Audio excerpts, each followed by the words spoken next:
I play sports. I'm just like anybody else is. The one biggest misconception people have about Christians is that we're all different. My journey with God started when I was 20 years old. God's important to me simply because He came into my life. Be still and know that I am God. I work and I go to school, and I go through stuff like anybody does. I've been going to church. I've been a Christian since I can remember. I got saved whenever I was 5 or 6 years old, and through all my time growing up, I got picked on. You see, I come from a large family and with 7 brothers and 2 sisters, and our family's always been very close, and we've always grown up in a Christian home and went to a Christian school, and God was very present in our lives. And I was, always in the bands all the time. My ego got really big, of course, and I thought that I couldn't be stopped, and it got real bad where it was getting very satanic, and the dudes in my band were the same, and it got to the point where it literally just scared me and made me stop to think, what I was doing. And when I finally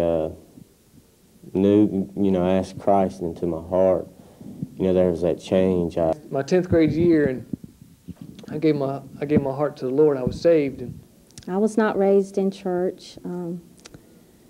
My neighbor got me to go to church off and on when I was little, and when I was 20, I went and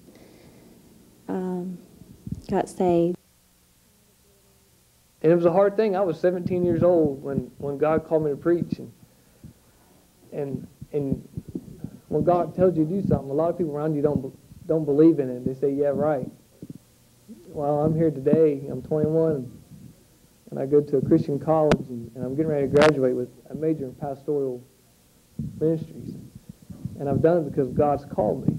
I wouldn't be here if God didn't call me, because I could have done something else.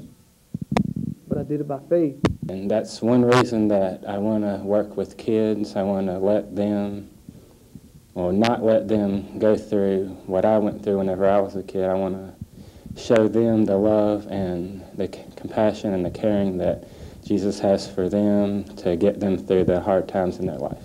God's in control. It's going to be okay. I'm not any spectacular person. I'm not perfect. I make mistakes just like everybody else does. The only difference is I know that God's there, and when I mess up, He's going to catch me.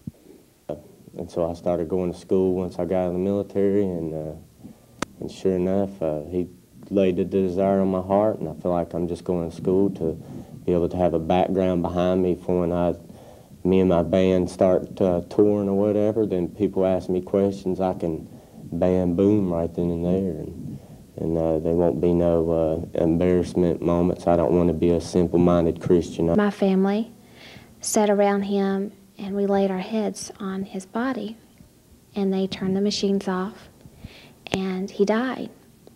And we could even hear his last breath. And I kept, again, that verse kept coming through my mind. Be still and know that I'm God. And I knew that at that instant he went to heaven. Where I am right now is that I'm a mother and I'm a student, and I have grown, and I love God with all my heart. See, we're all called to follow Christ. I just want all of us to help each other and be there, and let's all grow together and let God control us in every way. There's something going on in your life, and you say, where's God? Where's He in this? He's there.